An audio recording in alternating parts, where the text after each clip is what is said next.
Thank y'all so much for coming in and being here. I am Rebecca Williams Agee, and I'm really glad that I was invited and able to be here. I'm going to get started and tell you a little bit about Handle with Care, what we're trying to do with the statewide initiative, and kind of what that might look like for you all if you're interested. So we'll get started there.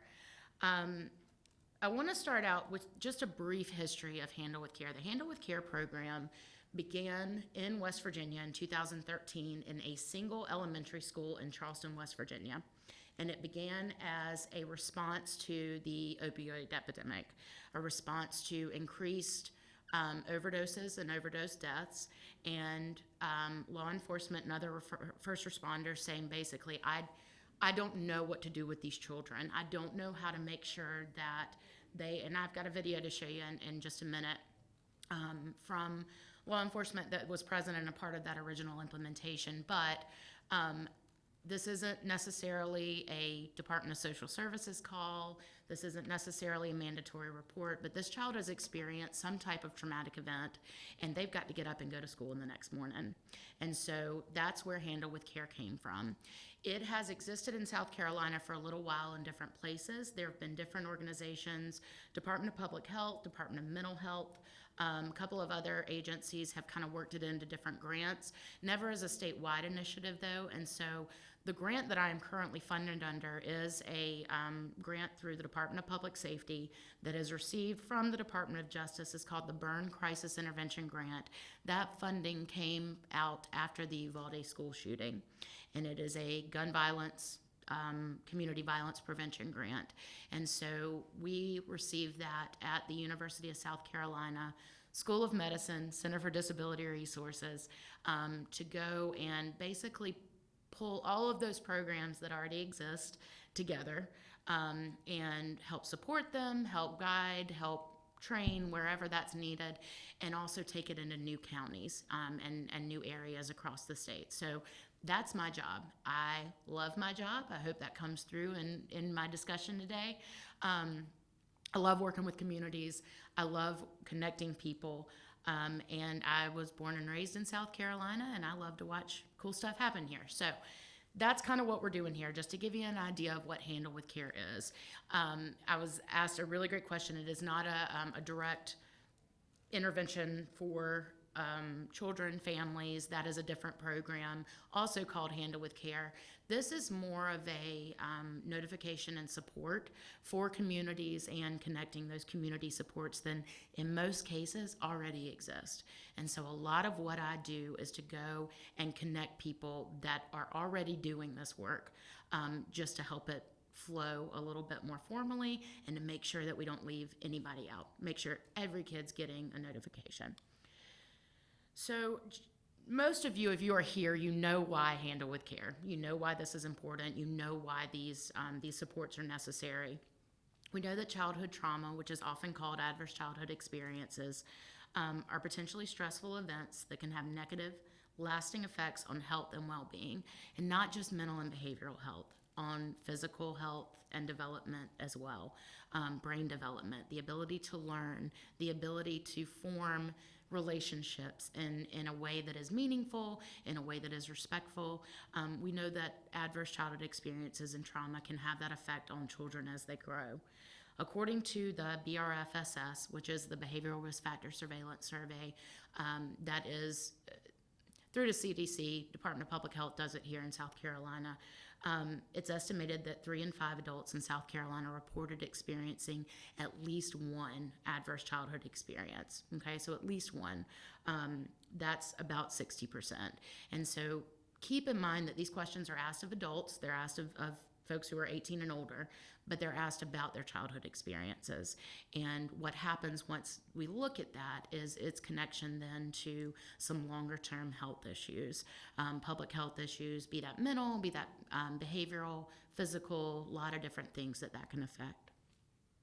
We know that it's common. We know that trauma is common. These are just some examples, just to give you an idea. When we talk to folks about trauma, we talk to communities about trauma, we talk to law enforcement, we talk to EMS. These are some of the things we're talking about, not just abuse, mental, physical, and sexual abuse, and not just neglect, which are very often, when we think of a legal definition of trauma. Very often that's what folks go to, but we're thinking also about things that are household challenges. That could be substance misuse or substance use disorder, separation or divorce, mental health, mental illness, those types of things. A parent going to prison for some reason, somehow being removed from the home, or even if it's not a parent, a protective adult, an adult that they trust, that they connect with. These are some things that can include types of trauma, and who better than to identify those things than the first folks at the scene? Be that law enforcement, be that fire, be that EMS. In some areas in South Carolina, they're pulling in the coroner's office because it may not necessarily be a mandatory report. And it's really important, you'll hear me say this more than once, most likely, this is not a mandatory report. It should be separate from a mandatory report because all this includes is a child's name, their date of birth, the school they attend, and handle with care. Just a heads up. So I give this example. Well, I'll get to that in a minute. I get ahead of myself. I apologize. Just to kind of give you, as I mentioned, some of the general effects of trauma that we can see. Disrupting development of organs, circulatory system, immune system, inflammatory response system, all of those things that aren't necessarily just brain development, the rest, the whole body, everything. Often impairs social, emotional, and cognitive development. So that may not just be sitting in a classroom and learning. That may be, how do I interact with my peers? How do I interact with people who are in a position of authority? What might that look like in a classroom for a child that's experienced trauma? Negative behavior, right? This kid didn't follow the rules. This child is a discipline issue.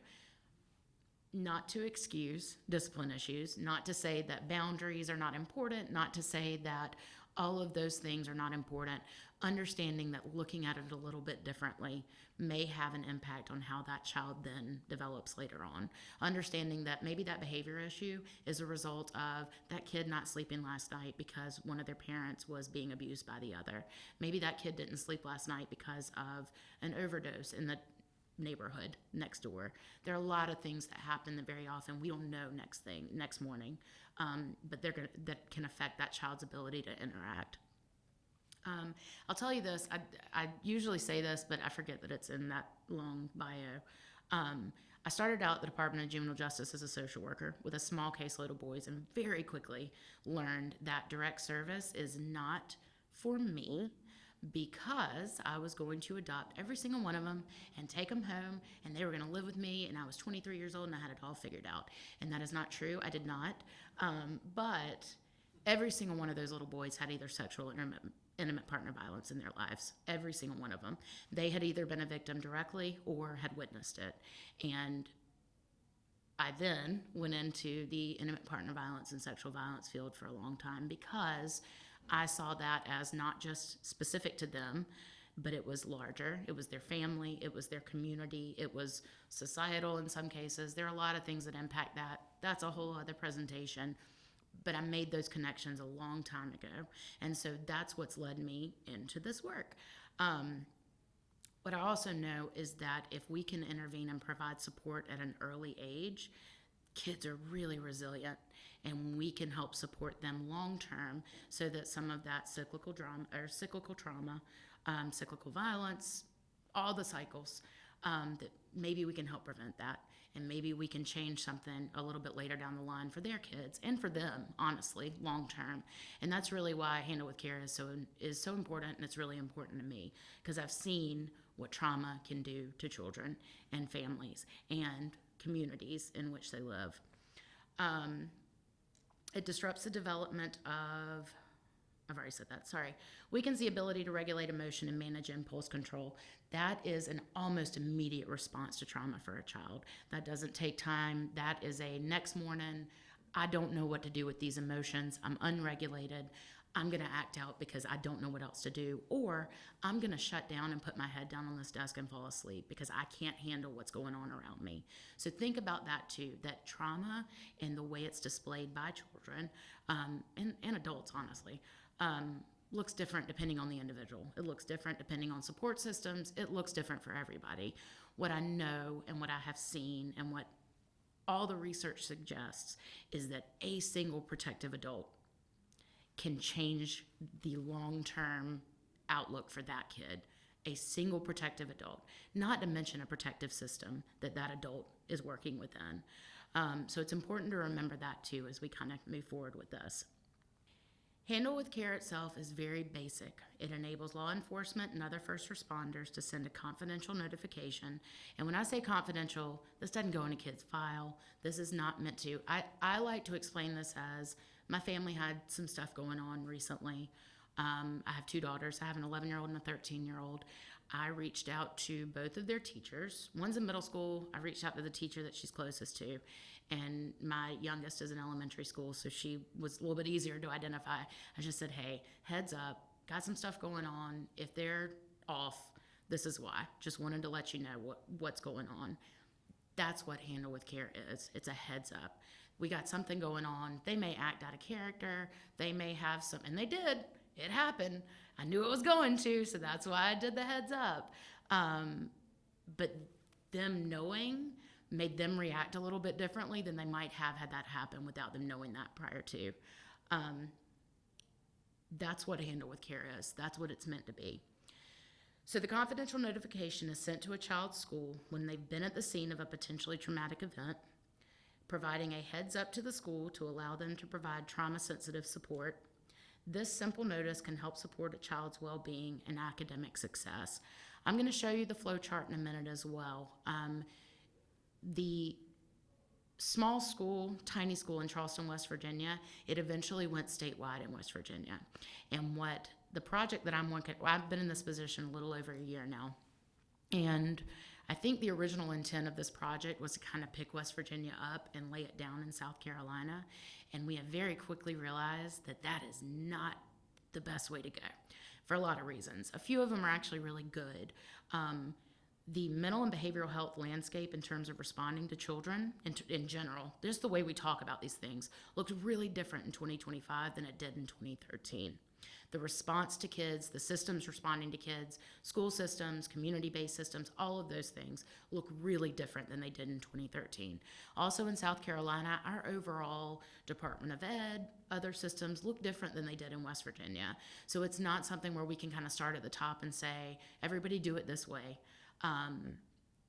It's just not going to work. And so most of what I do, and I have 3 regional coordinators as well, working in the Low Country, the PD in the Upstate. I'm situated in the Midlands. I support the others as needed. What we're doing is going into communities to help them figure out what they've already got and how we can make them communicate a little bit better or too effectively. I won't say better. I do not ever say better. How we can help them communicate effectively to support kids that have experienced trauma. And in most cases, that means connecting the systems that already exist. We are not trying to recreate anything. We are not trying to come in and tell people that we know better or that they're doing things wrong. That is not my job. We offer resources, and if those are helpful, great. If you don't need those, that's fine too. So I want to make that very clear. I think that's important. Is anybody having questions at this point? Because I'm going to show you a video that actually did come out of West Virginia. They do have a number of resources that we use, but that is specifically from a law enforcement perspective, but gives a really good indication of what that day-to-day looks like and why it's important. You may have any questions? Okay. I'm going to talk a little bit more specifically about the step-by-step and show you a map of kind of where things sit in South Carolina right now after this video. So you guys stay with me.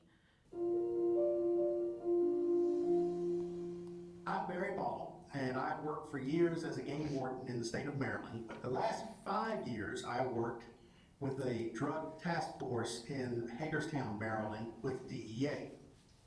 In that position, I found out how important, how needed, and how much I needed Handle with Care. And I want to tell you a story about it. Part of our job when the overdose deaths were getting so bad in Hagerstown was to respond to an overdose death, gather as much information and hopefully a cell phone to find out where the dead person had gotten their drugs from so we could carry on an investigation.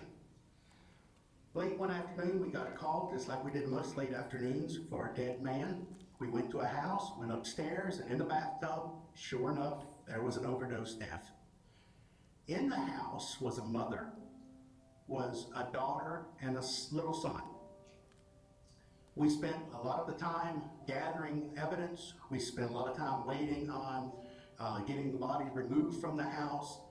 All the time, the kids and the mom were around talking with us. We got the cell phone of the gentleman who was dead. And while we were standing there, the dealer who had provided the drugs texted the man's phone, thinking it was the woman in the house who had the phone. And the text read, "If you give this phone to the police, we'll kill you." Well, that changed everything. By the time late that evening, we gathered up the kids, we gathered up the mom, and took them to a motel out near the interstate, nothing fancy, put them up, and the plan was that I would drop them off there and I would come back about 7 o'clock the next morning to get the kids to school, to get the mom back to our office to debrief her. By the time I dropped them off, it was a little before midnight. The next morning, I picked them up at 7 o'clock, and the little girl comes bounding out of the hotel room. The mom and the little boy come out dragging a little bit behind. The little girl gets in the front seat, and I call her Chatty Cathy because she wanted to talk. And you know me, if you'll talk to me, I'll talk to you. And we started chatting. And I was driving towards their elementary school, and I asked Chatty Cathy, "What'd you do last night?" And she says, "Oh, we got into the room, and I had never seen a bathtub so clean. I just had to take a hot bath." But I had seen her bathtub with a dead man in it, and it was pretty nasty. And this was not a Marriott. This was a motel out near the interstate. She had never seen a bathtub so clean. She took a hot bath. They had some sort of dinner. I figured they got to bed about 1 o'clock in the morning. I picked them up at 7. We chat all the way to the school. We get to the school, I get out, I go and open up the door for her to get out, for her little brother to get out. And I look down. And right there on the sidewalk, as other kids are coming in, I look at them and I look them in the eye and I said, "Be good and have a good day. Be good and have a good day." Chatty Cathy had watched a man die in her house. She had watched the police come charging in. She had watched ambulances come. She'd watched a dead body be hauled out of her house. She'd heard us reading a text to her mother saying, "We're going to kill you." I scooped her up out of her house and put her in a strange location. And I expected her to have a good day and to behave at school.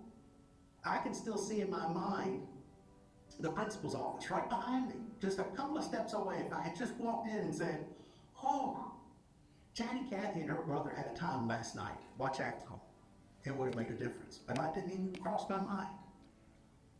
That very week, I found the Handle with Care West Virginia webpage. And I was thrilled. I was embarrassed by the way I behaved with Chatty Cathy, but I was thrilled that there was a system that could be built in a community where all I had to do was put into a report that Chatty Cathy, her little brother, go to Jones Elementary School, Handle with Care, and folks would have been watching out for her. Later that day, the mother finally admitted she was not at home when the gentleman died. Chatty Cathy and her brother knew enough about overdoses to put him into the bathtub and run cold water on him to try to revive him, and it didn't work. Chatty Cathy watched him die. Then she watched her mother lie to the police and saying she had put him in the bathtub. Then she watched her mother get threatened with death. She got scooped up, taken to a motel, didn't get much sleep. How much better would her day have been if I had known, if we had Handle with Care in that area, and I'd simply sent a report in. Chatty Cathy, Jones Elementary School, Handle with Care. folks would have been watching for her, understanding why she was falling asleep, understanding why she was acting out, understanding why she was being awful quiet that day. To make matters worse, before the day was out, she was put in foster care. Her life was turned upside down. And at the time, the only resources I had were be good and have a good day. Thank goodness for Handle with Care. Thanks. So if you had to go into a community where they were like, nope, absolutely not, terrible idea, we're not going to do this, what folks see is another support system to help connect some of those that already exist. And I think what he says is really important about, even if she's just really quiet, she may not act out. It may not be unregulated behaviors. Maybe she's just really quiet. My 11-year-old gets real quiet when she's stressed out. Very unusual for her, but that's how she expresses, and that was what her teacher told me. She said she's been very quiet today, and it wasn't any trauma, anything close to that, but it was out of character for her.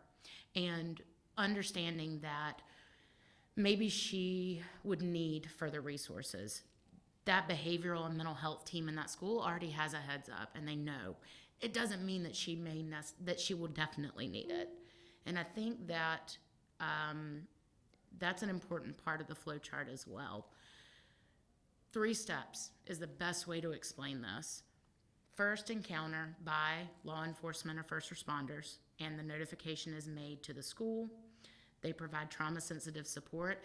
Let me tell you what trauma-sensitive support is not. It is not walking up to this child and asking if they're okay, what happened, tell me everything, what can I do? It may be completely hands-off, but it means that you're paying a little bit more closely, a little bit more attention to them, right, and their behavior and their needs at that time. And if something does happen, if they do need further support, you're ready for it, and so is your team. That's what the notification looks like at the school level. And then at kind of that top tier is the 3rd step, which all of our schools, all of our districts in South Carolina are required to have either an agreement with the Department of Mental Health, their local provider, or a community-based mental health and behavioral health support system. That is true across the board. So when I say that these systems already exist, they didn't in 2013. That wasn't a thing. It is now. And so it is not my job to then go in and say, you need to create this, you need to do this differently. It's a matter of helping that flow a little bit more seamlessly. Does anybody have any questions about this? And that referral process already exists within a school. Most of this is having that initial heads up to give them an idea of what's walking in the door first thing in the morning, and what some of these kids may have experienced. Any questions about any of these steps? Again, another thing about that I hear very often when I do walk into communities for the first time is we already do this. Local law enforcement already contacts a school, or they're in contact with, whether it's the SRO, whether it is with the school resource officer, whether it is the principal, whether it's, especially in some of these smaller towns, it's just a matter of formalizing, in a lot of ways, a system of communication that already exists and making sure that we catch everybody, making sure that every kid gets that same response and that same support. These are just in general the overall goals of the South Carolina initiative, what I'm leading right now. To support communities by facilitating communication between local systems to support children that have experienced traumatic events, building protective factors for children and families to support resilience and long-term positive health outcomes, and then facilitating again that communication between statewide systems to support resilience among children, families, and communities. I work a lot with statewide systems to kind of help trickle the information down. So like this kind of thing, give my information to everybody. Give it to everybody. If it already exists, that I'll tell you, and I'll connect you to what already exists. If it doesn't, then we'll get something started. It's my job to help you do that. I won't tell you how to do it exactly. I'll give you some examples and some ideas, but I'll help you figure out what's going to work out best locally, because truly that seems to be the way that it's working the best for South Carolina right now, especially for programs that may have existed a little bit longer than, say, our 3-year grant. it's important to understand that it may look a little bit different for different communities. And something else that I tell folks when I come in is that just because you do it a certain way at the very beginning doesn't mean you can't change it a little bit further down the road if you find that it works better. I'm going to show you at the end a QR code to go to our website. handlewithcaresc.org is where this map is. This is just kind of a breakdown of where we are right now and the levels of implementation. And when I say levels of implementation, we're really careful to make sure folks get recognized for that interest, right? Because that might be a really intensive step. The launch part is pretty much the quickest and the easiest because you've already figured everything else out at the beginning. That's kind of how this is broken down. You can see that there aren't a ton in the PD region just because that's kind of how it's broken down as of now. I have a meeting with Florence County District 1 tomorrow. And one with Darlington on Thursday. So things are moving. My regional coordinator in the PD is not starting until June 23rd. That also has a lot to do with it because I'm a human being and it's not a huge state, but there are 46 counties. And I really, really think it's important that I go to every community that is interested because I want to see what it looks like before I guide them on how to implement. But I also want them to see me. And I want them to see the coordinator that's going to be working with them and supporting them because I think that's important. So all that to say, it's not full yet, but it will be. And this is just kind of where we are right now. But if you go to the website too, another thing about the implementation sites is that those that are up and running, for the ones that we have identified as implementation sites, they're sending us notification numbers. So you can go to that website and just kind of scroll over, and all that is the total number of notifications that have been made. They're all at different levels. You'll see some with a ton of them. You'll see others that have smaller numbers. It just looks different. It's important to remember too that the communication, how the report is made, who it goes to, all of those things are local decisions that can be made. They don't have to look the same from county to county. They don't have to look the same. It's helpful if districts within counties look at least somewhat similar, but we're working with that too. So there are a lot of different ways to do this that still fall under the fidelity model that is put forward by the national folks. Question. Yes, sir. It's summertime. Yes. Let's go. Right. What's So it can still be implemented during the summer. It takes a little bit more of a commitment from law enforcement and school districts to make sure that happens in terms of just a more in-depth, because there's still support services that are provided by school districts during the summer, as well as mental and behavioral health supports. It's got to be a decision by the community, though, to do it. It can be done. It is being done in some parts of South Carolina right now. The numbers are not as high, honestly, just because of the reality of not having that 24 to 48 hour response time. But it is possible. It is possible. Is that what you're asking? well? Ask me again. Okay, let's do it. For sure. Yeah, absolutely. And I think too, part of the statewide initiative, one of the things we're able to do, I'm actually going to be running from here after this to lead this meeting. We are leading a monthly points of contact meeting for Handle with Care every single month. And that is for everyone across the state that is somehow associated, whether you are interested, whether you are fully implementing. It's a touch-in, it's a community of practice for folks around Handle with Care. We were asked a couple of months ago by the group actually to provide some training opportunities. So this afternoon's meeting is actually going to be a mandatory reporting course by the Children's Law Center. Next month, we're going to have an adverse childhood experiences training. The month after that is just going to be a touch-in. Everybody come to the table. We're about to start back to school. What does that look like for you? Where do you need support? How can we support you? How can you support each other? Because a lot of what we're finding too, and you guys know this, especially if you're in law enforcement, crossing that county line sometimes that county line gets blurred, right? For communities, for families, neighborhoods, school districts, across the board. And so making sure that as we're pulling new folks in, we're talking to their connections across county lines is really important too. And is another reason why it just looks a little bit different for each community. And that's okay. That's what I like about it, honestly. So just to kind of give you a heads up on that. I did put this in here. If this alarm's about to go off, that's for me to tell me to be quiet. I have created an implementation checklist just to give a guide for, because the number one question I get is, okay, well, what's next? We got an interest meeting. What do I do next? This is going to look different for different communities because there is so we got an interest meeting. I go and I talk to law enforcement and school district folks and community-based service providers in a community. There may be 20 more meetings between that one and the actual launch. And that's an individual one with, this person in the sheriff's office, talking to local jurisdictions, local law enforcement jurisdictions. Maybe there's more than one district in the county. That's a little bit more intensive as well. And so it's why regional coordinators up and running is going to hopefully help support. There it is. That's how I wake up every morning, you guys. That's obnoxious, right? So that's just where we are with the project overall.